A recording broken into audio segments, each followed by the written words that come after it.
Thank you, Sir Charles. Mr. Wilson, are you ready to begin your case? The prosecution is ready. If it pleases your lordship, I'd like to call the first witness, Inspector George Crum. Call Inspector Crum. Call Inspector Crum. Call Inspector Crum. Take the Bible in your right hand and read the card. I swear by Almighty God that the evidence I shall give shall be the truth, the whole truth, and nothing but the truth, so help me God. Please tell the court your name and standing. Inspector George Crum. I've been with the force for over 30 years, and Inspector for 2. And this is your first murder case? No, sir, I've seen a few, unfortunately. And how many burglaries? I've no idea. But if you had to guess, Oh, hundreds.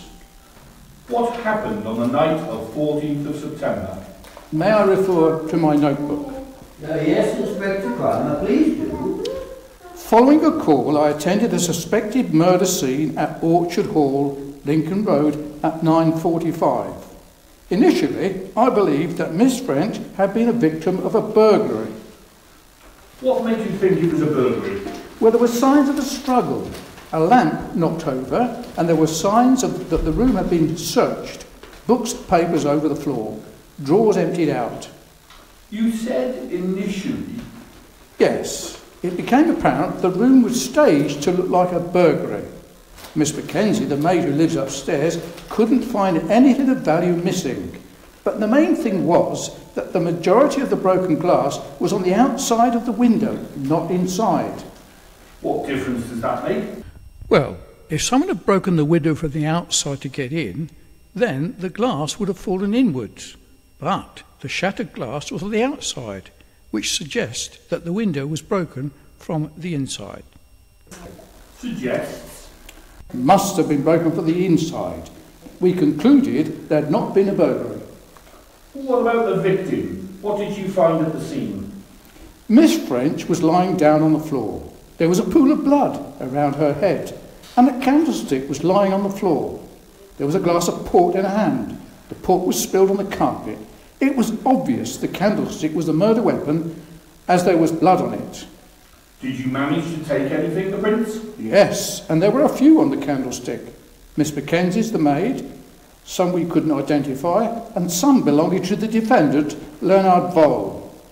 And did you question Miss Mackenzie? Yes. Yes, we'd expect her fingerprints, as she would have cleaned the candlestick. She explained that she came back to the house and heard. Inspector, we'll hear from Miss Mackenzie shortly. If you could just continue with your testimony.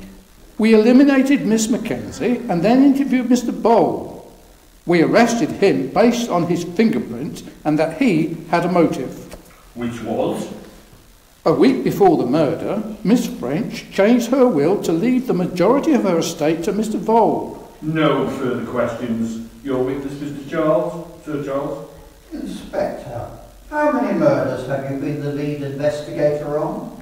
I've worked on many. I'm sure you have, but how many have you led on? This is the first one. Thank you. But Inspector, you said there was an unknown set of fingerprints on the murder weapon.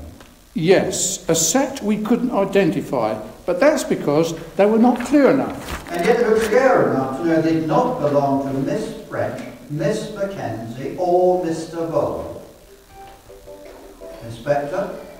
It wasn't clear whose they were. But it could have been a third set of prints.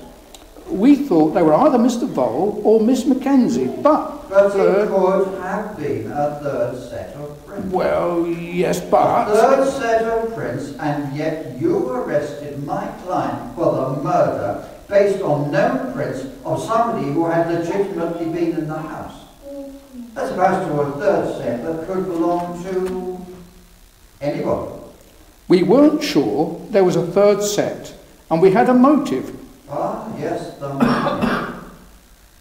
You think Mr. Vole's a stupid man? No, not stupid. And yet you think he persuaded Miss French to change her will, then murder her a week later, putting himself in the frame? But he tried to make it look like a burglary, so he thought he could get away with it. Inspector, you know better than that. You can't say what the defendant thought. unless you are an expert in telepathy. I mean, that's what he'd done. That's why we charged him. Well, bearing in mind that nobody saw the defence enter or leave the building, that there's a possible third set of unknown prints on the candlestick, can you be absolutely certain, beyond any reasonable doubt, that Dennervold killed Miss French? There's no one else. There's nobody else you know about. Bearing in mind that you've not given the court absolute conclusive evidence that cannot be disputed, is there not any room for any doubt at all as to Mr. Bowles' guilt? Objection. My learned friend is trying to confuse the witness. I think the witness is doing that on his own. Overruled. Inspector, please answer the question. I cannot say there is absolute proof, and therefore there is room for doubt, but... Thank you. No further questions. Mr. Wilson? Are you sure in your mind that Mr. Bowles is guilty? Yes. No further questions. I would now like to call Miss Janet Mackenzie. Right, I mean, we're not.